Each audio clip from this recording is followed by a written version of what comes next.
Lideramos el camino de la opinión pública y buscamos que la cultura del debate alcance consensos y soluciones a los problemas de nuestro país.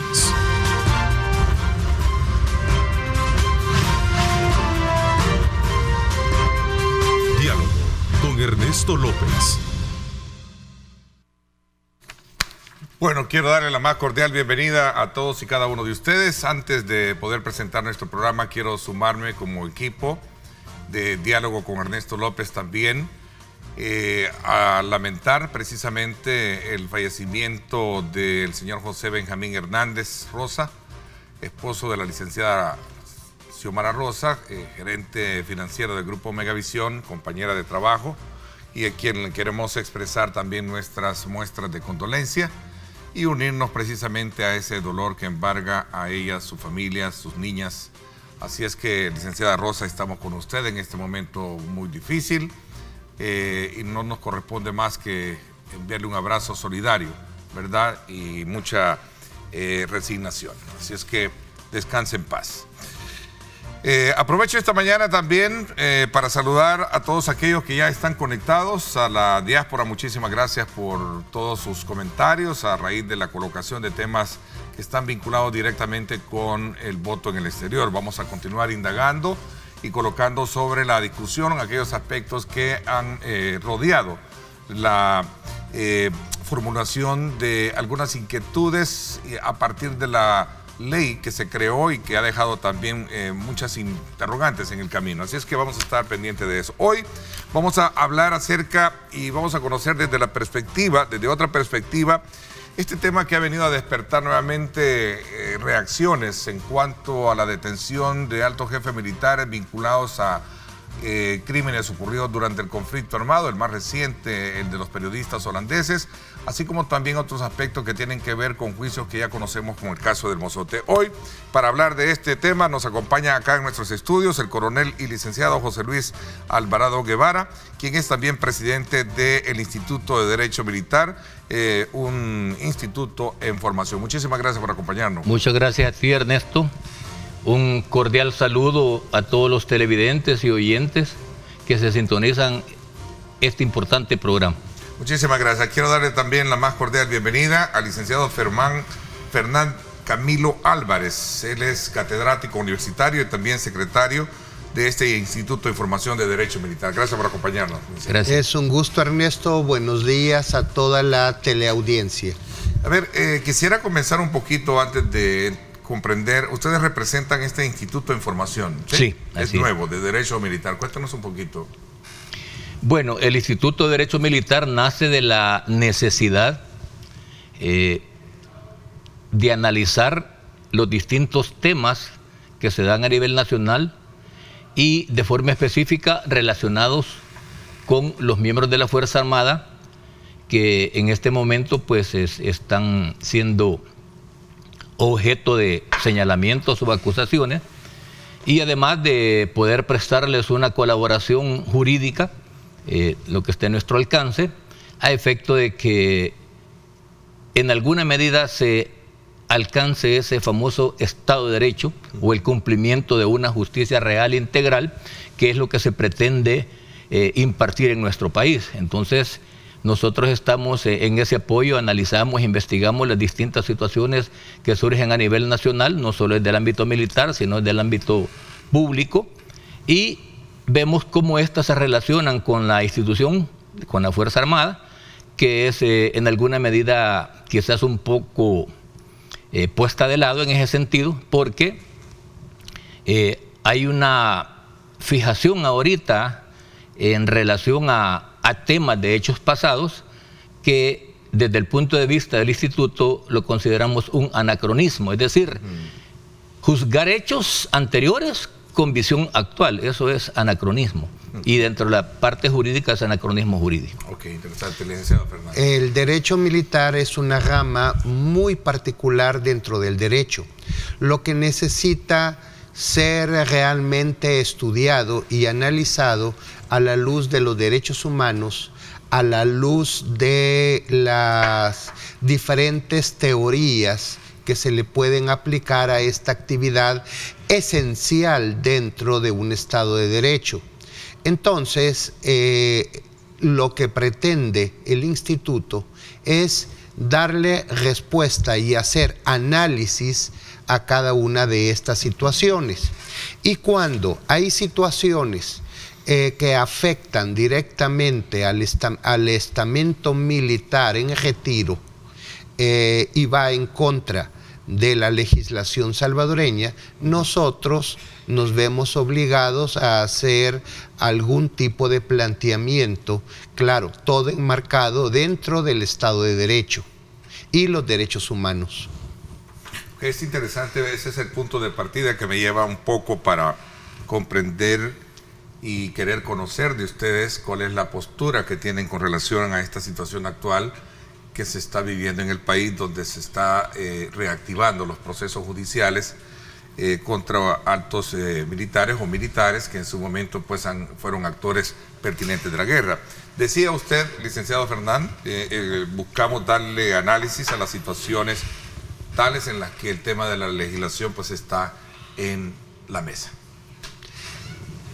Mira, en este momento nosotros vemos que ya salimos de un conflicto armado y estar siguiendo, buscando responsabilidades contra el derecho salvadoreño vigente con fines eminentemente políticos equivale a tomar los conflictos del pasado y trasladarlos al presente, haciendo objeto injustamente de procesos contra X o Y personas.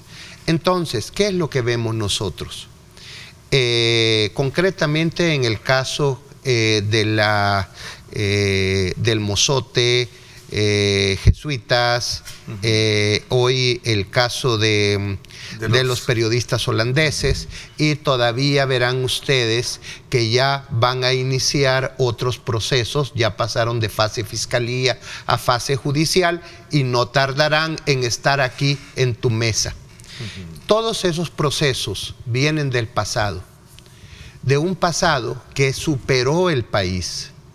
Ya se dio la justicia restaurativa, se buscó cómo reparar a las víctimas, hay diferentes intentos, se le puso fin al conflicto.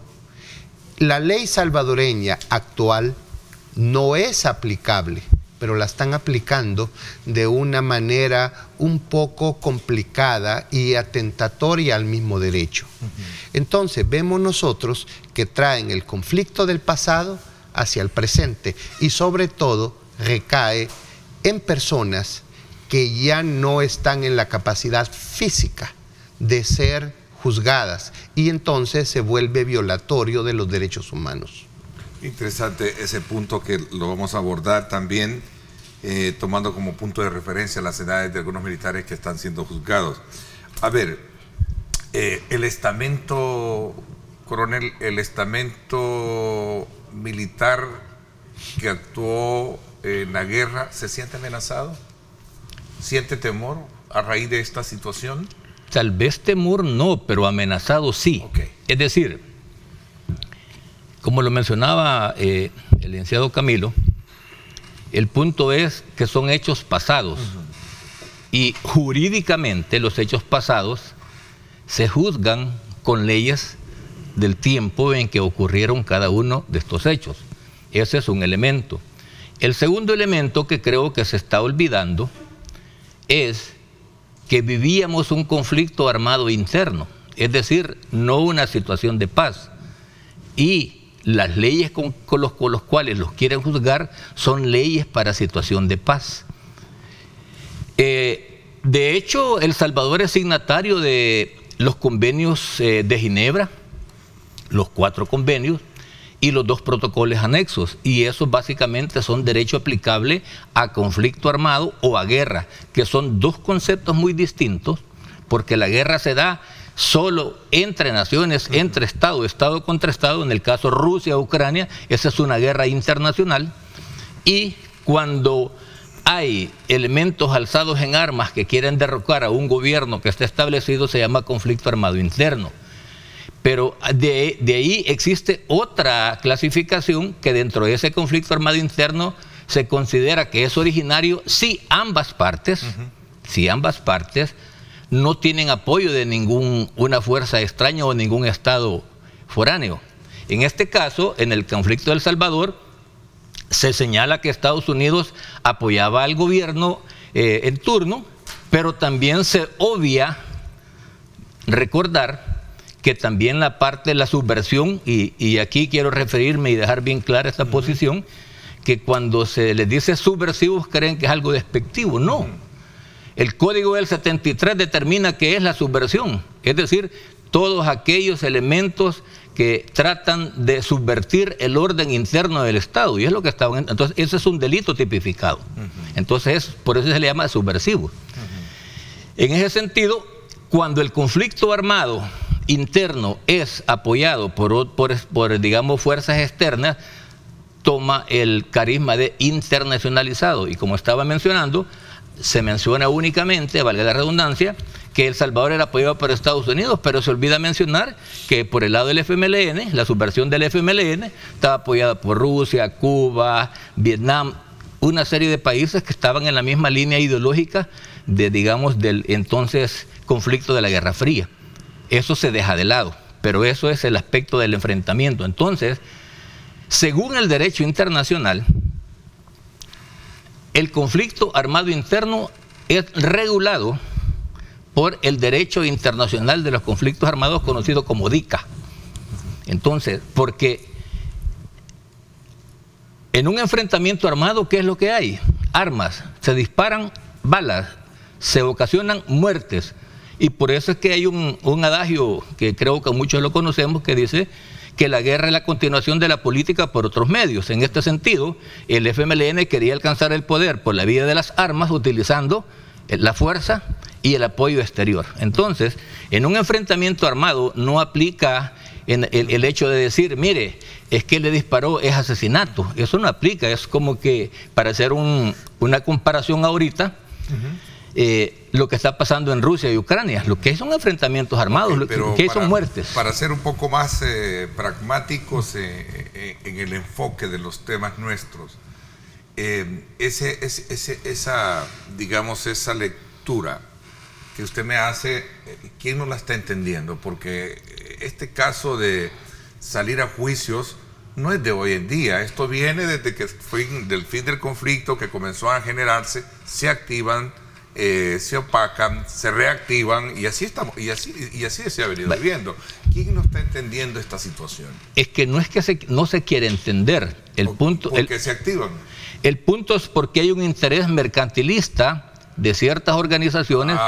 Es decir, el punto es ahorita, y claramente lo expreso, ninguna organización que está participando en este tipo de acusaciones lo hace de gratis.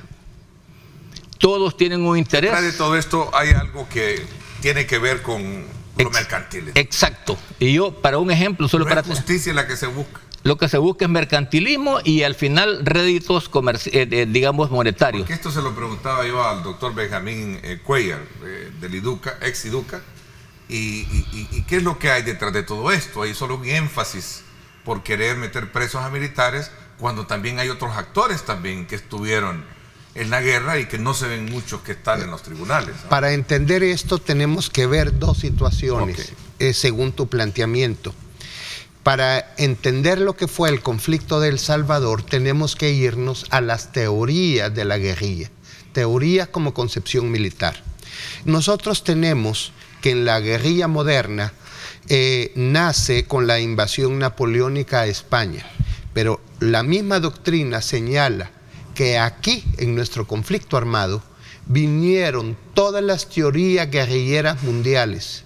Estamos hablando todas las experiencias de China, Vietnam, Estados Unidos, Cuba, etcétera. Todas se volcaron sobre El Salvador para hacer un conflicto internacionalizado, además del apoyo de armas.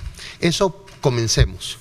Segundo, hay dos elementos. El primero, cuando finaliza el conflicto armado, no fue por la derrota de uno u otro, fueron acuerdos entre Rusia, la Unión Soviética, y Estados Unidos. Pongámosle fin a estos conflictos. Se dan los primeros acuerdos en Malta a nivel mundial. Aquí en Centroamérica se dan en Guatemala. Y después de eso entra El Salvador y ya se van apagando todos los conflictos. Pero eso deja todas las fuerzas que ya estaban en evolución, fuerzas latinoamericanas, intactas. Entonces, parte de eso retoma una serie de teorías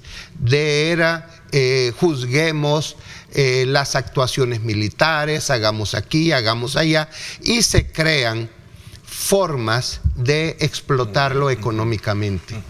Cuando nosotros vemos y analizamos, por ejemplo, hay una Almudena Bernabéu en su organización, y la vamos rastreando, encontramos que esa inmensa organización dice en su página web: litigamos en Europa, en África, etcétera, y creamos legislación de impacto. Pero la legislación de impacto consiste no en la condena en sí, sino que consiste, vamos a cobrar tantos millones por tal situación. Y ahí aparece que son 30 millones, 50 millones, que en última instancia no los pagan quienes fueron indicados por los hechos, sino que son reparaciones que los estados tienen que dar al final. Ok, veamos un poquito y salgámonos de las conceptualidades jurídicas y un poco para poder ser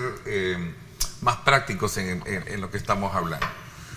A la pregunta de la que yo se las he formulado a los grupos de derechos humanos que han estado de alguna manera pidiendo que se haga justicia, y más que justicia, que se conozca la verdad, yo les pregunto: ¿y de qué verdad hablamos? Porque al final esa es la gran pregunta.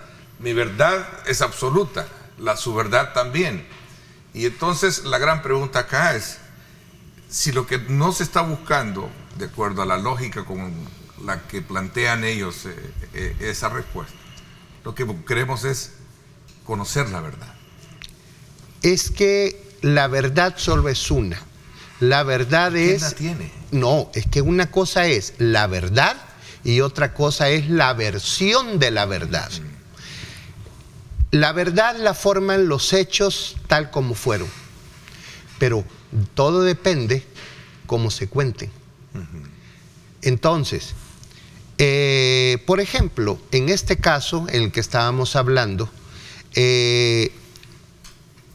unos reportes hablan de una emboscada, otros reportes hablan de fuego cruzado, otros dicen que fue ad hoc, otros dicen que se puso la emboscada, que es lícito. Y para que la gente entienda, una emboscada no es nada más que el venadeo, que caiga lo que caiga, y en una situación de conflicto, para ponernos en un contexto parte de un técnico. Informe de la Comisión de la Verdad. Momento, pero el informe de la Comisión de la Verdad es un hecho de naturaleza político. ¿Por qué? Porque pretendía satisfacer las necesidades políticas del momento. Pero ahora, si tomamos un hecho político y lo llevamos al campo jurídico, nos exponemos a crear una injusticia en sí misma, porque ese hecho político no cumple los requisitos que la ley exige para entrar al campo jurídico.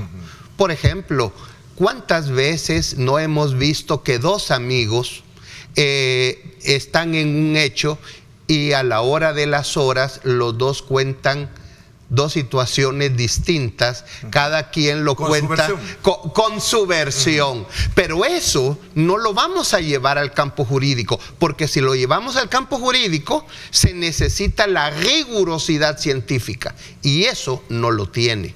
Coronel, su punto de vista también...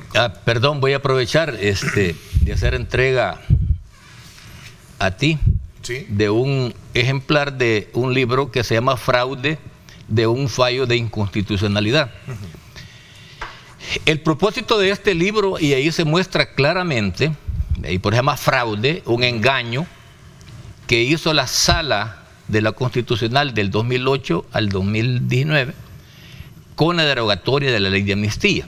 Ya, a ese punto quería llegar también. Aquí quizás hay muchas cosas, como tú dices, la verdad, el punto es quién la vende. Sí. ¿Y cómo la vende? Y cómo la vende. Yo recuerdo que en la universidad me decían, producto que no se publicita no se vende. Y quienes tienen todo el tiempo del mundo de andar vendiendo publicidad, ya sea por ayuda, son ellos. Entonces, aquí quizás el antecedente de más próximo, porque desde mi punto de vista, lo hemos analizado en el instituto, es un complot creado desde los gobiernos del FMLN en contra de la institución armada, con fines mercantilistas y en el fondo con fines de venganza. Así. Comentar que... Aún y cuando creo que los dos gobiernos del FMLN, hablo de los dos gobiernos, de Mauricio Funes y el del señor Sánchez Serén, en algún momento también no permitieron ese progreso desde el punto de vista del, por ejemplo, en el caso del señor Funes, un resguardo de militares en las guarniciones cuando se abolió precisamente el tema de la amnistía. Eso por un lado. Y después el cierre de los libros que buscaban de alguna manera conocer dentro del estamento militar, que también no se les permitió durante el gobierno del FMLN. Ahí lo traigo a flote, sí, por la versión que usted maneja. Porque, y está bien, vaya, el punto es este. Entonces, el punto es este, mire. Y reitero, no es cierto, o sea, ellos siempre han visto una posibilidad de que es lo que más les conviene. Ya, porque el hecho que hayan mostrado ciertas acciones no significa que son afines y que van a defender. La conveniencia es la que vale, ¿no? Debían demostrar en ese momento cierta, digamos, apoyo, porque si no ellos también estaban orientados a saber muchas cosas. Es decir, cuando se condena al Estado de El Salvador en Ecuador el año 2012 por el caso del Mozote, hay que recordar que el Estado salvadoreño, y eso lo pueden ir a buscar en la OEA, en la ONU, donde quiera, el Estado salvadoreño en la misma Asamblea Legislativa, para reconocer la competencia de la Corte Interamericana de Derechos Humanos, para que ella pudiera conocer todos los casos que surge a partir del 6 de junio de 1995, le coloca objeciones, digamos, o reglas, vaya. El Salvador reconoce a la Corte Interamericana de Derechos Humanos a partir del 6 de junio de 1995 y le dice que no puede conocer ningún caso que inició, que desarrolló, que se investigó, cualquier situación de la fecha de reconocimiento hacia atrás. Eso tiene dos propósitos, porque el primero que puede ver, sí, los estaban encubriendo, no, es estricto derecho. El artículo 21 de nuestra Constitución prohíbe la retroactividad de la ley, de la norma, es decir, no se pueden juzgar hechos pasados. Ok, uno. Dos, lo dice la Convención Americana de Derechos Humanos. Eso está establecido en la Convención como principio esencial. Entonces viene, en Ecuador, la Corte no tenía por qué estar juzgando a El Salvador por el caso del Mozote. No tenía facultades. ¿Qué fue lo que pasó? Que Cancillería de El Salvador, que no le corresponde, nombró a los agentes, es decir, los defensores de El Salvador en Ecuador. Hoy la gran pregunta, ¿quién es el gran defensor de El Salvador? Un señor que se encontraba de embajador en Costa Rica y que no es abogado. A partir de ahí se está violando cualquier regla jurídica, porque ninguna persona que no sea abogado puede defender, mucho menos un internacionalista. Yo le decía este tema, que lo abordamos, por cierto, el día viernes en el debate político del día viernes, en la edición especial de este programa. Y decía Julio Valdivieso, es que el error más grande y más grave fue haber eliminado la ley de amnistía, porque abrió todo un abanico de expectativas. Ese es el punto. A la larga tenés los problemas que tenés hoy en día. Mira, volvemos a lo mismo de las versiones. Comencemos por ello. Cuando en su momento un grupo de militares fue a guardar el resguardo a una unidad militar, lo hizo conforme al derecho militar. Muchos de izquierda hubieran querido que los sacaran de sus casas esposados y los llevaran a una Bartolina y a Mariona, cuando los militares tienen un fuero especial que al cometer un delito van a una unidad especial y a esa unidad se presentaron. O sea que da lo mismo que se hubieran presentado al castillo de la policía que a una unidad militar encargada para tal efecto. O sea, se pusieron a la orden del Estado. Eso comenzando. Ahora bien, ¿por qué razón el Estado Mayor no ha dado los libros? No lo sé.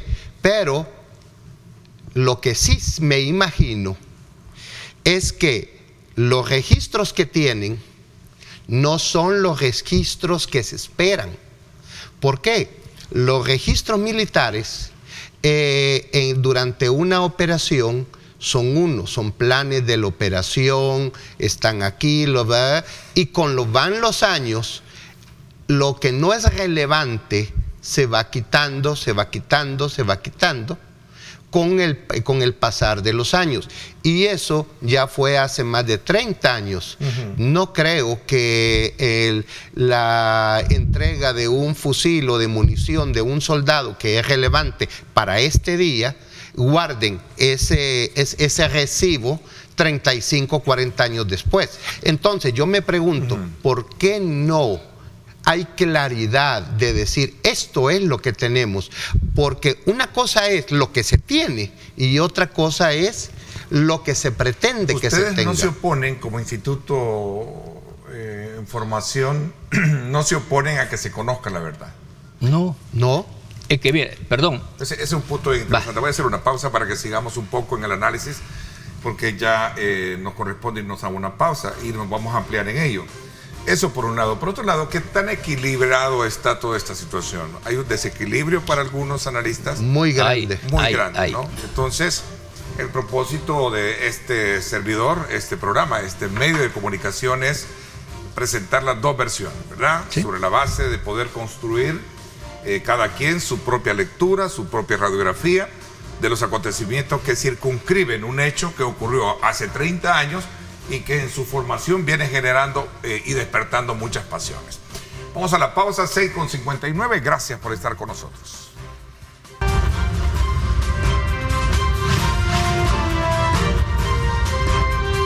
Diálogo con Ernesto López.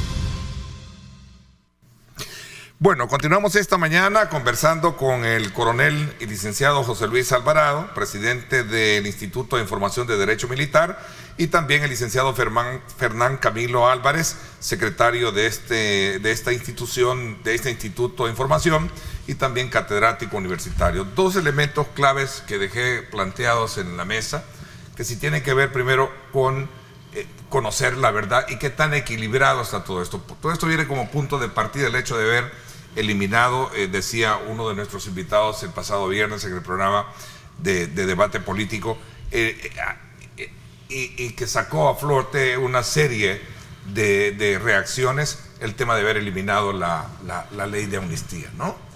Es correcto. Y todavía trasladarle a la Asamblea Legislativa, ¿verdad?, la responsabilidad para formular una nueva ley que a la larga no se ha aprobado. Ahí hay que abordar varios puntos. Primero, la derogatoria de la ley de amnistía fue una decisión que está plasmada en la sentencia de la Corte Interamericana de Derechos Humanos, que como expresé anteriormente, no tenía facultades para conocer ni para dictaminar una condena. Pero fue la que vino, como dicen vulgarmente, a espantar más el panel. Exacto. ¿Sí?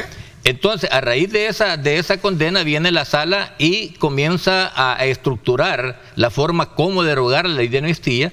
De hecho, hay que decirlo que los miembros de la sala que básicamente derogaron la ley de amnistía tenían una tendencia ideológica que era de todos conocida. Entonces, buscaron el momento para derogar la ley de amnistía y fueron más allá. Es decir, violentaron la Constitución porque ellos juraron cumplir y hacer cumplir la Constitución, violentaron que la Constitución establece que no se puede reformar sus conceptos, y ellos vinieron e interpretaron inadecuadamente esa situación, y además de eso se fueron más allá, es decir, en el sentido que dejaron sin efecto todo el tiempo y dijeron que todos los procesos que fueran sometidos, y es la razón de que ahorita estemos así, no habían prescrito porque el tiempo no había,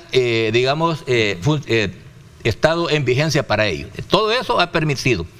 ¿Qué es lo que ocurre? Y además, hoy se están dando, digamos, sesiones de seguimiento. Dice que yo he buscado la ley de la República y no he encontrado en ninguna ley de la República donde están establecidas esas sesiones de seguimiento.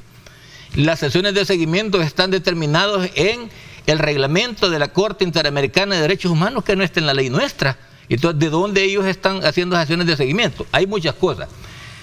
En relación a la verdad que tú te mencionas, pues la verdad es que hay que buscarla, pero no parcializada. Y el informe de la Comisión de la Verdad es totalmente parcializado. Eso decía yo. Mira, ¿qué tan equilibrado es esto, licenciado Fernando? Totalmente desequilibrado, y veamos por qué. Cuando se deroga la ley de amnistía, se abre la posibilidad para analizar algunos delitos claramente violatorios a los derechos humanos, o sea, a las prácticas de la guerra. Esto es el asesinato en la zona rosa, ejecución de pilotos una media vez derribados, o sea, presos, y pum, le dieron el tiro de gracia, el uso de menores, minas, asesinatos de alcaldes por el hecho de pertenecer a la democracia cristiana. Entonces, todos estos son avisos ya presentados a la Fiscalía. ¿Y qué hizo la Fiscalía? Carpetazo, no le interesaron. Igualmente, también se le señaló a la Fiscalía en su oportunidad todos los defectos de la derogatoria de la ley de amnistía, no le interesó. De la Fiscalía pasada, no a esta administración. Sí, las pasadas. O sea, porque no podemos hablar de administraciones en sí, porque la Fiscalía es un órgano persona, es un órgano de Estado. Fue en el pasado. Se le presentó a la Fiscalía General de la República y simplemente no se hizo nada. Si no se hizo nada, tampoco la presente ha hecho algo por sacar todas estas situaciones. Pero sí se conoce que ahora la Fiscalía ya tiene en su lista 184 casos contra oficiales, y en muchos casos siempre va a ser el mismo, porque era el mismo ministro de Defensa. Entonces ya vemos nosotros que los dados están cargados en ese sentido. Por esa razón yo te digo, Ernesto, la justicia debe de ser pareja. Si no es pareja, es injusto. Interesante, coronel. Aquí el punto, también quiero remarcar en que la razón por la cual no se acusa a miembros de la subversión o del FMLN de aquel entonces, de la subversión, hoy es un partido político, es porque si acusan a uno de esos miembros, ¿qué dinero van a obtener? Mientras que se acusan a miembros de la Fuerza Armada por ser miembros del Estado, por trabajar para el Estado, si además de quitarle lo poco que puedan tener, si no les alcanza, pues el Estado responde. Y un ejemplo bien clarito, en el caso del Mozote en la Corte Interamericana, a tutela legal del arzobispado le pagaron $70,000 por haber trabajado en ese proceso. Por andar litigando, por andar litigando. A Segil le pagaron $30,000. La misma corte se cobró algunos gastos que había hecho de más de $6,000. Entonces, estamos diciendo que solo esas organizaciones recibieron más de $100,000. ¿Quién los pagó? Los salvadoreños. Porque no los pagó el gobierno, los pagó los salvadoreños. A eso agréguele que en la sentencia se ordena pagarle a cada una de las víctimas una cantidad de dinero. Para no hacer detalle, son más de 45 millones los que ya pagó en el gobierno anterior del FMLN. Entonces, hoy la pregunta es, ¿a quién le pagó? no hay un dato, pero en la Corte Interamericana ya parece que están pagados. Entonces, es una forma de vivir del Estado y de los miembros de la Fuerza Armada, pero no contra los otros, porque otros no van a sacar nada. Un juzgado de primera instancia niega libertad en este caso, al exministro de Defensa, Guillermo García, y junto a otra persona. ¿Cómo ven ustedes esto? Injusto. ¿Por qué? Estas personas se les ha negado la excarcelación o medidas sustitutivas porque, según la juez lo ha tomado, es un asesinato repetitivo de 4 personas, sin tomar en cuenta que fue un acto y sin responsabilidad directa del mando. También se violan sus derechos humanos porque, según la apelación presentada, estas personas no pueden valerse por sí solas, 1. Y 2, ya tienen más de 91, 92 años. Yo les hago una pregunta. ¿Qué pensarían si ven en la calle a un anciano de 90, 91 años llevado por la policía con esposas a la Bartolina? Yo diría que es algo complicado. Una persona así, aunque haya sido ministro de Defensa militar, es un ser humano y tiene derecho que, si se le juzga, que por lo menos se vea sus condiciones físicas y enfrente, en este caso, que se quede en su casa o en otra forma resguardada. No para el proceso, pero sí dar consideración. Lógico, a partir de lógico. Y eso porque no hemos entrado a los errores jurídicos de ese proceso. Hablando de otros casos en particular, me preguntan acá un televidente, en el caso del coronel Benavides, a él le ha tocado sufrir, dice, y pagar lo que otros militares no han hecho en los tribunales. Él ha estado preso y creo que continúa, nada más. Está preso. Está. Es más, eso nos permite... El caso de él, ¿cómo lo ven ustedes? Él fue condenado. Todos los que... Montano también, el coronel, ha estado una declaración de sí, por cierto.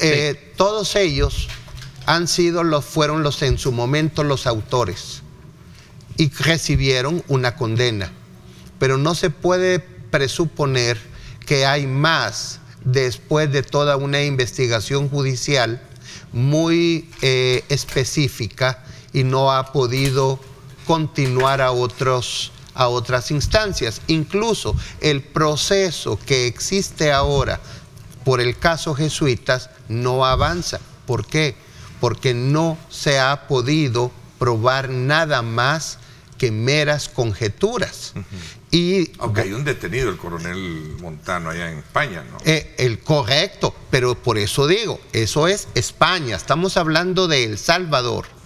Aquí todos van a firmar al tribunal y nadie de ellos se ha sustraído de eso. Pero no es un proceso que no avanza. ¿Por qué? Porque solo hay conjeturas y judicialmente se necesita algo más que la conjetura, que esa situación sea plenamente probada, y eso no se ha logrado hacer. Tal vez quiero agregar, en relación a las conjeturas que menciona Camilo, la pregunta es, ¿cuál es la base que tiene en este momento el juzgado correspondiente para detener a estas personas? Uno, como dice, son conjeturas. Y el problema es que se están basando el informe de la Comisión de la Verdad, que cuando se creó la Comisión de la Verdad, los firmantes de ese convenio, de ese acuerdo, establecieron claramente que lo que surgiera de la Comisión de la Verdad, del informe, dice, no es vinculante, es decir, jurídicamente no se puede utilizar, porque no es una instancia legal la que lo ha hecho, ni mucho menos cumple todas las medidas necesarias para que pueda ser una evidencia fehaciente que pueda ser presentada en un proceso. Pero ¿qué es lo que están haciendo? Lo están tomando así tal y como está y va. ¿Y qué dicen? Hay un sobreviviente y yo quiero abordar sobre este sobreviviente. El sobreviviente declaró, pero yo quiero hacer una aclaración o una acotación en esta parte. el sobreviviente era el encargado y el responsable de la seguridad de los periodistas que iban en el desplazamiento. Él era. Y la pregunta es, ¿qué aparece en los informes? Que él fue el primero que salió corriendo. Se le olvidó la responsabilidad que tenía y se fue corriendo. Entonces, ¿cómo él va a venir a decir después? No, mire, es cierto, yo tuve la culpa, jamás la va a aceptar. Otro señor que menciona que es un periodista holandés, ese señor imagino que lo que tiene es remordimiento de conciencia porque él prestó el vehículo en que los trasladaban. Y eso al prestar un vehículo de prensa para conducir a miembros del FMLN, aunque hubieran periodistas, eso en derecho internacional se llama perfidia. Es decir, porque están vulnerando ciertos protocolos. Los periodistas, como dicen, tienen protección, sí, pero no significa, y lo dice el protocolo, el anexo al protocolo 1, que ellos hacen su función periodística, pero no deben de tomar parte ni ser parte de. Entonces, desde el momento que ellos iban con un grupo de subversivos dentro de un vehículo que decía periodistas y van en un desplazamiento, porque alguien mencionó que solo 2 iban, que lean bien, e incluso el informe de la Comisión de la Verdad, son 9. De los 9 solo 1 sobrevivió. Fue enfrentamiento o emboscada, es una acción militar lícita según el derecho internacional. Entonces, ¿cuál es la base? No tienen base. Al final, como dice Camilo, son meras presunciones que la Fiscalía tiene la obligación de investigar. El punto es que ahora, 30 años después, ¿qué va a investigar? Interesante el punto porque me lleva a estos pocos minutos que nos quedan a hacerles la siguiente pregunta. A manera de conclusión, entonces, ¿cuál es el escenario que puede esperarse de lo que se está llevando a cabo hoy en día con estos casos que hemos mencionado? ¿Qué espera? Violación del derecho. ¿Por qué digo esto? En este momento, incluso la juez que está llevando este caso admite pruebas de delegaciones extranjeras sin llenar los requisitos legales. O sea, yo le diría, ¿dónde está la soberanía? Le digo como juez. Y le digo también al presidente, ¿dónde está la soberanía salvadoreña en este caso? Entonces, estamos viendo que es prácticamente no una situación jurídica, es una situación que se alimenta de la política. Entonces, ¿dónde queda el ejercicio del derecho salvadoreño? Esa es la pregunta que yo me hago. Bueno, coronel. Tal vez la otra, continuando con lo que él dice, es la misma ley determina. Son declaraciones de personas que ni estaban en el lugar, entonces ¿cómo les van a creer? 1, 2, insisto, el incorporar una prueba de una persona que no es testigo directo, sino de referencia, eso no es válido en el derecho, al menos en la época y actualmente. Entonces, por eso son puras suposiciones y en alguna medida, como dice Camilo, se está violentando el Estado de Derecho y se está violentando la Constitución, que es a la que nos debemos. Muchos sectores o muchos opinan que es una persecución injusta contra miembros de la Fuerza Armada. Es correcto, pero digo, el punto es, quieren dinero, eso es todo. Ninguna organización está trabajando de gratis, todas esperan tener réditos. Y en el caso de los periodistas holandeses, yo te diría, llamaron desde Holanda al sargento que estaba ahí, le tomaron, y de Holanda se quedó callado porque ellos entendieron, en el fondo, que era un acto lícito de guerra. ¿Quiénes no entienden? Los familiares. Es lógico, perdieron a alguien cercano a ellos, pero no ven las circunstancias, sino ven el hecho. Les agradezco el que nos haya acompañado esta mañana y haber, desde luego, nosotros cumplido con nuestra misión de presentar siempre en temas tan delicados, temas tan importantes, temas que se debaten en el país, los dos ángulos de la moneda. Gracias, licenciado Camilo. Gracias. Ha sido un gusto estar aquí en tu programa y muchas gracias. Gracias también a usted, coronel. Gracias a ti también. Gracias por el libro. Gracias. Te agradezco mucho. Feliz día a todos. Vámonos a la pausa. Cuando regresemos, ¿cómo están los precios? Precios de los productos básicos. Vamos a hablar precisamente con la Defensoría del Consumidor, con Ricardo Salazar, precisamente sobre este tema muy en particular de los productos básicos de casa. Vamos 7:20 minutos. Gracias por estar con nosotros.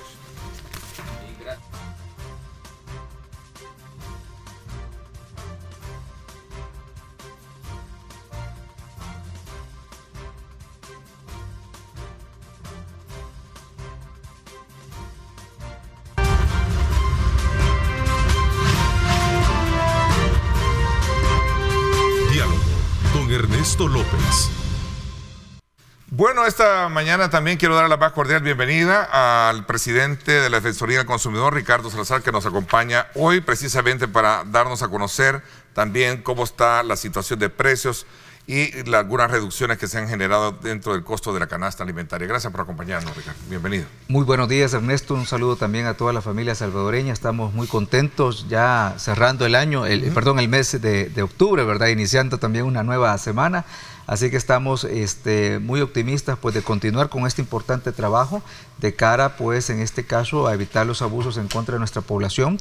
Hemos estado muy activos, estamos hablando ya de 7 meses intensos de fuerte actividad de cara a las 11 medidas de alivio económico que fueron anunciadas e impulsadas por el gobierno del presidente Nayib Bukele, y que hoy en día pues continuamos con este esfuerzo sin precedentes en el cual pues estamos en escala nacional realizando esta importante labor. Paralelo a lo que significa la verificación de precios y controlar toda esta situación que se pueda dar, obviamente el país, el mundo se prepara para una demanda alta de consumo y movimiento económico comercial hoy con motivo de la fiesta ya casi de fin de año, ¿no? Así es, Ernesto. Bueno, también considerar que luego de la pandemia, ¿verdad? Vendría a ser como la primera celebración de fin de año en el cual el mundo va a poder nuevamente compartir, ¿verdad? Sin todo este tema de las restricciones que en los últimos años hemos tenido con esto de la pandemia. Así que estamos nosotros también preparándonos para poder tener un despliegue en los diferentes centros comerciales, puntos de alto consumo. De hecho, ya tenemos diseñado el plan de 3 eventos importantes para el cierre del año. Por un lado tenemos en primer lugar la Defensoría Novembrina, ¿verdad? Que es precisamente para la celebración de las fiestas de la ciudad de San Miguel, ¿verdad? En el mes de noviembre esto se realiza. De hecho, pues, este fin de semana comenzaron ya las festividades ahí en San Miguel, que se van a comenzar a extender en todo lo que viene a ser entre las primeras semanas del mes de noviembre, que se extienden hasta alrededor del 25 o 26 de noviembre. Posteriormente tenemos justamente otra de las actividades de alto consumo que se tienen a nivel nacional y que ha tomado fuerzas en los últimos años. Me refiero al denominado Viernes Negro, que está programado para el próximo 25 de noviembre. Sabemos de que hay comercios que han adelantado una serie de promociones y sobre todo de campañas promocionales que puedan ir ya sea en todo el mes o en la semana o en el día justamente del 25 de noviembre. De igual manera tenemos todo un plan diseñado para la verificación de las promociones, de las ofertas, para evitar ese tipo de situaciones en las cuales se esté incumpliendo la ley de protección al consumidor, violentando en este caso los derechos de los usuarios o de los consumidores. Así que esta es una actividad también importante que se tiene, y finalmente, como todos estamos esperando, son las fiestas navideñas y de cierre de año, ¿verdad? Que igualmente hay una actividad importante, toda la reactivación que se genera con el tema de los aguinaldos, compras. Así que estamos ya preparados para que estos 2 meses del año, últimos del año, podamos realizar nuestra actividad. Y no menos importante decir, Ernesto, que nomás termina el año, comenzamos con escolar, ¿verdad? Entonces en el mes de enero viene otro elemento ahí importante de la actuación de la Defensoría, pero siempre lo hacemos con mucho gusto, siempre lo hacemos pidiéndole esa sabiduría a Dios para poder hacer nuestra labor de mejor manera. Y sí tenemos pues una actividad comercial muy intensa, y debo mencionar que pues el gobierno del presidente Nayib Bukele está muy atento a todos estos acontecimientos, todos estos movimientos del mercado, siempre pues garantizando que la población pueda tener acceso a los productos en los mejores precios. Y sobre todo también hay que mencionar que en este contexto de altos precios internacionales vamos a continuar también con las medidas de alivio económico en su implementación. Ok, interesante, porque eso me da la pauta para comenzar a hablar ya de precios y precios de la canasta básica familiar. Voy a hacer una pausa, 7:29, y regresamos para que nos ampliemos con eso. ¿Cómo están, como decimos así de manera muy coloquial, cómo están los frijoles, los precios? Creo que sería bueno que conociéramos en detalle cómo están los precios para una mejor guía de compra para los salvadoreños, y ver también lo que se está haciendo para evitar que esto siga en algún momento disparándose los precios. 7:29, gracias por estar con nosotros. Regresamos.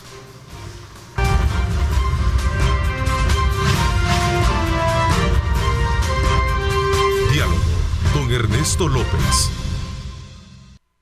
Bueno, continuamos conversando con el presidente de la Defensoría del Consumidor, Ricardo Salazar, quien nos está dando un panorama de cómo se está preparando la Defensoría para poder actuar precisamente y evitar algunas violaciones en el tema de precios, especialmente hoy con la época que ya se avecina, que es una época eminentemente comercial, ¿no? Por el fin de año. Pero también es importante de ver cómo está la canasta básica del precio de los productos familiares y particularmente el caso del frijol, ¿no? A eso le anteceden situaciones como, por ejemplo, verificación en el tema de la zona de cereales acá en el sector de la capital. ¿Cómo se llama? La calle Gerardo Barrios. Gerardo Barrios, sí. Así es. Cuéntame. Bueno, efectivamente, Ernesto, esta madrugada nuestros equipos se desplazaron justamente a esta importante plaza de abastecimiento. Es una plaza mayorista, ¿verdad? Donde muchos comerciantes, muchos también de nuestros proveedores, pues a nivel del interior del país, llegan a la calle Gerardo Barrios a abastecerse, ¿verdad? Para justamente el día lunes iniciar pues la semana. Es así donde es clave nuestras visitas. Estamos periódicamente visitando este tipo de plazas, igualmente en el frutas y verduras, el mercado del mayoreo La Tiendona, también el mercado central, que es otro importante centro de abasto. Vienen a ser 3 importantes centros de abastecimiento que mantenemos un monitoreo y sobre todo pues verificaciones que buscan evitar los abusos a nuestra población. ¿De qué tipo de abuso estamos refiriéndonos? Al incremento injustificado de precios, a la especulación de precios y también al acaparamiento. De hecho, luego de la tormenta tropical Julia, se presentó pues una alza de precios que rondó entre 10 y 15 dólares por quintal de frijol. En este producto en particular se presentó un incremento. A partir de ello activamos una serie de procedimientos que representó los monitoreos, inspecciones en tiendas mayoristas, en tiendas o también importadores y también comercializadores al nivel mayoreo. Y esto pues ha permitido, en primer lugar, mencionar que logramos contrarrestar esa, o frenar, mejor dicho, esa escalada de precios. En este momento, por ejemplo, en la calle Gerardo Barrios identificamos unos precios que rondaban entre 95 dólares y 105 dólares por quintal. De frijol. De frijol, ¿verdad? Y en el caso de la libra, rondaban pues entre $1 y $1.05 en algunos de estos casos. Así que cuando... ¿Es aceptable ese comparativo? Perdón, sí, Ricardo, sí. La interrupción. ¿Es aceptable el precio con base al quintal, a lo que en la libra registraron en ese momento? En años anteriores, ¿verdad? Por ejemplo, en el año 2016 y el año 2014, en el mes de octubre se registraron precios incluso de 140 dólares por quintal, 145 dólares por quintal. En un contexto muy diferente al actual, por ejemplo, hoy en día tenemos esta situación de altos precios, de incrementos, por ejemplo, de insumos agrícolas. En esos años pues se tuvo temas vinculados también a inundaciones y también de sequía, pero son situaciones muy particulares que al compararla vemos que todavía los niveles de precio son relativamente más bajos, pero reitero, nosotros no estamos aceptando ese tipo de situación porque a nuestro juicio en este momento existen condiciones para incluso pues vender el quintal de frijol a precios más bajos. ¿Y en qué se fundamenta esto? En primer lugar, a que se ha mantenido un importante nivel de importación. Tenemos nosotros los registros y estamos en este momento pues ya realizando las investigaciones y presentando los casos al Tribunal Sancionador contra comercializadores que justamente previo al tema de esta tormenta Julia ya tenían existencias a precios más bajos y resultó ser que después de esta situación de la tormenta Julia, hoy resulta ser que están vendiendo el producto a precios más elevados. Son situaciones en las cuales nosotros hacemos un análisis serio a partir ¿Ya detectaron de todo. esto y sí, ya ejecutaron sanciones? Estamos en este momento ya en la presentación de los casos, ¿verdad?, al Tribunal Sancionador. Esto es bien importante. De hecho, tenemos más de 390 investigaciones en todo lo que va este tipo de procesos de los 7 meses de implementación de las medidas de alivio económico. Entre ellos tenemos importadores y comercializadores de frijol, los cuales pues ya hemos presentado casos y en este momento también continuamos con esta importante labor de cara a evidenciar este tipo de prácticas que son estrictamente abusivas. ¿A qué se están pues exponiendo este tipo de proveedores? A multas que pueden llegar hasta los 500 salarios mínimos, que es la máxima multa multa que establece nuestro marco legal, el cual también estamos solicitando al Tribunal Sancionador. De hecho, debo mencionar que por obstaculizar las labores de la Defensoría ya hemos multado a 24 proveedores que en total suman $95,600 en multas. Es una cantidad importante de cara a que estos proveedores piensan de que no brindando la información en esa medida pues van a impedirse pues que sean multados, y al contrario, nuestro marco legal obliga a todos los proveedores a presentar la información, ¿verdad?, en los términos que la Defensoría los ha solicitado, y para nosotros es bien importante conocer el movimiento de inventario y en segundo lugar conocer las estructuras de costo y los precios de venta. Así que en función de esto nos mantenemos con un despliegue realizando este tipo de requerimientos, realizando este tipo de investigaciones, analizando la información y presentando los casos al Tribunal Sancionador. Esta es una tarea que la hemos mantenido en todos estos meses de cara a un mercado en el que históricamente ha existido pues una práctica de aprovecharse de situaciones como la que acabamos de experimentar. Ya por ejemplo el Ministerio de Agricultura está dando a conocer las cifras de pérdidas y por ejemplo en el caso del frijol esto representa cerca de un 15% de la cosecha nacional. Es un nivel pues en el cual incluso también se están haciendo una serie de medidas para recuperar este 15% que en este momento es de pérdidas. Es un porcentaje que, si bien es cierto, en algunas zonas del país son las más afectadas, hay que decir que en términos globales se espera un buen abastecimiento en el tema del frijol. Entonces, quiero también señalar un punto importante, y es que justamente en este mes de noviembre, a partir de este próximo mes, vamos ya a tener la presencia pues de más frijol a nivel nacional por la salida de la cosecha nacional de frijol. Esto va a abastecer el mercado y esto va a contribuir a la disminución de precio. Entonces, el precio actual anda en 1.25, creo que por ahí lo encontramos, ¿no? Entre 1 y 1.10 lo encontramos hoy en la calle Gerardo Barrios. Hay otros puntos que pueden estar a precios superiores, y ahí bien importante, Ernesto, la denuncia, que la población puede denunciar a través del 910 o del WhatsApp 78441482.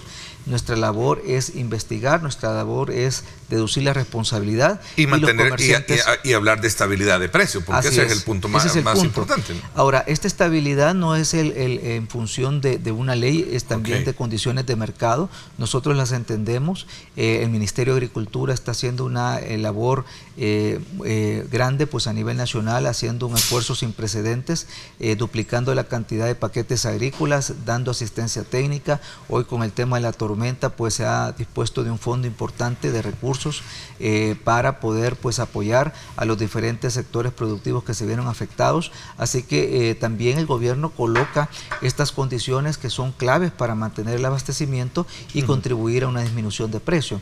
Pero también hay que tener en cuenta que muchos comerciantes, en el tema particular del frijol, en estos días mantiene un stock bajo por una razón, y es que no desea comprar mucho frijol que se le quede con un precio alto, porque se espera que a partir de esta semana, justamente la primera semana de noviembre, comience ya a salir el frijol con precios mucho más cómodos, mucho más barato, y en función de esto pues muchos comerciantes están midiendo ahí su stock de frijol, y por eso también se puede descartar el tema de un desabastecimiento en el mercado. Más bien estamos hablando de un periodo transitorio que nos encontramos con la próxima salida de la cosecha nacional de frijol. Y todo el dolor de cabeza, y perdona que voy a hacer este término peyorativo, ¿es el tema de los frijoles o también están en observancia otro producto del canal? Bueno, en granos básicos tenemos también... ¿Es el que más...?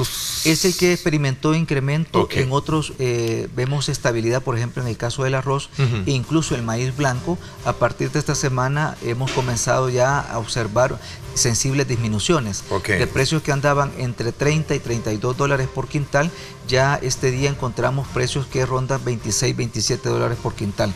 Y esto también se debe a la salida de la cosecha nacional, que esperamos pues que en las próximas semanas se comience a abastecer las diferentes plazas, y en función de esto, con la cosecha nacional, se contribuya a tener precios más accesibles para nuestra población. Ernesto, me preguntan acá, el centro neurálgico de todo el problema de precios y sobreprecios lo acaba de mencionar tu invitado. Tiene que ver precisamente con este lugar de comercialización en la calle Gerardo Barrios, en donde poco o nada se ha querido controlar como debería de ser, cómo se comercializan desde ahí los precios. Pero creo que tú decías que ya le entraron de lleno a esta Estamos zona. en una actividad intensa en esta zona. No solamente la Defensoría, también nos está acompañando de Dirección General de Impuestos Internos. Es bien importante esto que menciona el amigo, porque ahí se realizan muchas transacciones dentro de la informalidad.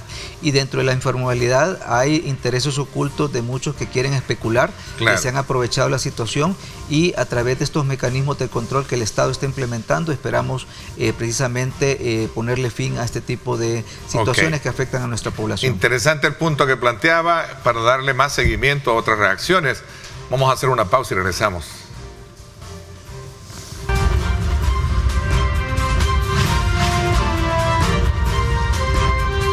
Diálogo con Ernesto López. Bueno, gracias nuevamente por estar con nosotros. Hablábamos acerca de este tema, digamos como la punta del iceberg, del centro de abastecimiento más grande que tiene esta zona de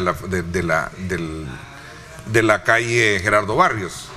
Así es, Ernesto, por eso es que estamos con una constante vigilancia que estamos realizando permanentemente en este tipo de plazas. Lo mismo puedo mencionar en el interior del país. Hay que mencionar que la Plaza Gerardo Barrios se caracteriza de que llega mucho comercializador. Es decir, la calle Gerardo Barrios. Hay muchos camiones que llegan en la madrugada. De hecho, nuestros equipos han estado en varias oportunidades desde las 4 de la mañana realizando este tipo de inspecciones, incluso junto con el Ministerio de Hacienda y la Policía Nacional Civil.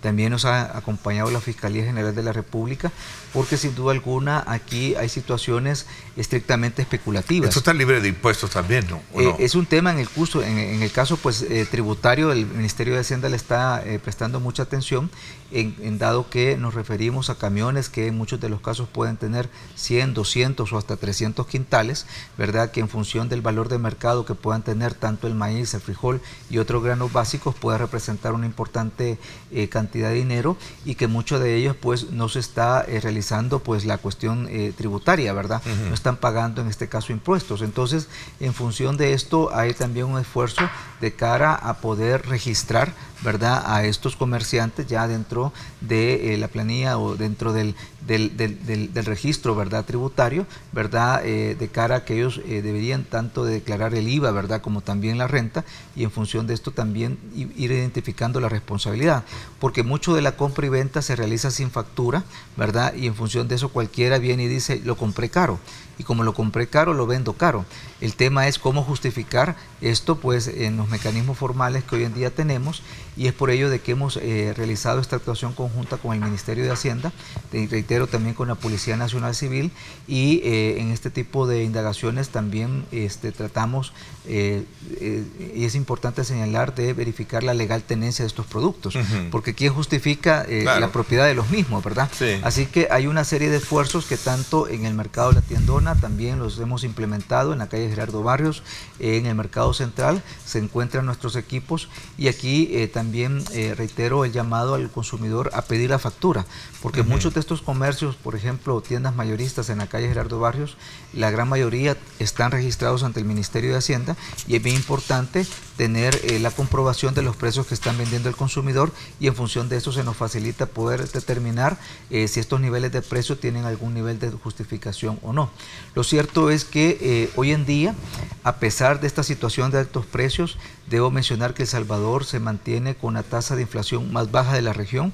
Estamos hablando de un 7.5%, cuando otros países de la región tienen tasas superiores al 10%. Me refiero al caso de Nicaragua, con un 11.5% de inflación, Costa Rica un 10.4% de inflación, Honduras un 10% de inflación y Guatemala un 9% de inflación. Aquí la pregunta es, ¿por qué razón países que son que han sido y que se mantienen como abastecedores de granos básicos, de frutas, de verduras, de lácteos, como es el caso de Nicaragua, de el mismo Honduras y Guatemala, porque ellos tienen una tasa de inflación mayor? cuando El Salvador es un país que está importando productos de estos países y aquí la tasa de inflación es menor, y esto tiene que ver estrictamente por las medidas de alivio económico. La respuesta pasa a estas medidas que, con la regulación y subsidio de los combustibles, con el tema de la eliminación a los intereses, a los impuestos, ¿verdad? O las aranceles, mejor dicho, a más de 20 productos de la canasta básica, insumos agrícolas, con el tema que se está subsidiando un 20% de los insumos agrícolas, vienen a ser, pues, junto con las medidas estrictamente de la regulación de precios que ahí podemos ver, como en la gasolina, El Salvador tiene los precios más bajos de la región, $4.31, cuando en Nicaragua tienen un precio de $5.14, ¿verdad? Ahí podemos ver Costa Rica también, que actualmente supera los $5 por galón. Si podemos pasar a la siguiente, que es la gasolina regular, podemos ver que tenemos un precio también más bajo de la región, $4.15, cuando Nicaragua y Costa Rica pues tienen los precios más altos, con $5.02 y $4.89. Y en el caso del diésel, vemos la siguiente lámina, por favor, podemos ver acá con $4.14, El Salvador se ubica con los precios más bajos. Incluso Guatemala y Costa Rica tienen precios superiores a los $5 por galón. Entonces, este tema de los combustibles es clave porque no estamos trasladando estos sobrecostos a la cadena de distribución, ¿verdad? Al costo de transporte, y esto impacta positivamente a nuestra población. Y no menos importante, también aquí podemos ver en el tema del GLP, el gas, ¿verdad? Que aquellos consumidores que tienen el doble subsidio, que puede representar $11.19, les permite comprar el cilindro de gas a $3.09, muy por debajo al precio de mercado, que por ejemplo está en Guatemala con $15.50, Costa Rica $4.55, Honduras $9.72 y el mismo Nicaragua con $12.24. Así que estas medidas de regulación de los combustibles, del gas, las mismas eliminación de los aranceles, las labores de verificación que estamos realizando. Debo decir que a la fecha, Ernesto, llevamos más de 115,000 verificaciones en toda la cadena de alimentos, de suministro de alimentos, me refiero a importadores, también se encuentran ahí empacadores, productores locales, están también los grandes distribuidores, y también pues los puntos de venta final, como las tiendas mayoristas, los puestos de mercado, los supermercados. Ha sido una labor titánica que hemos realizado y que hoy en día pues vemos los resultados cuando vemos estos datos macroeconómicos que nos indican que los índices de inflación en nuestro país son los más bajos de la región. Tenemos una buena, digamos, plataforma para seguir, digamos, sosteniéndonos bajo esa misma línea, sabiendo que el grado de afectación se mantiene siempre, porque el precio del combustible creo que es la parte que le da sostenibilidad en el tiempo a esto. Así es, todas las perspectivas económicas para el próximo año indican de que se va a mantener pues una situación de altos precios, así que sin duda alguna estas medidas han sido efectivas, se tomaron de forma oportuna y nos dan una buena base para seguir trabajando de cara a evitar pues que estas alzas de precios impacten fuertemente pues a nuestra población. Bueno, el tiempo se me fue. Quiero agradecerle a Ricardo que me haya acompañado para ponernos al día precisamente al inicio de la semana cómo están trabajando la Defensoría por el mantenimiento y la estabilidad de los precios, que creo que es la parte más importante, especialmente cuando se trata de hablar de la economía familiar. Gracias por habernos acompañado. Muchas gracias, Ernesto. Igualmente recordar los números de la Defensoría, el 910 y nuestro WhatsApp 7844-1482 estarán a su disposición para poder atender cualquier denuncia, cualquier aviso que tenga, pues estamos ahí para servirlos. Bueno, por mi parte, esto es todo por hoy. Gracias, pásenla bien y como siempre recuerden también lo más importante, amar a Dios sobre todas las cosas. Lideramos el camino de la opinión pública y buscamos que la cultura del debate alcance consensos y soluciones a los problemas de nuestro país.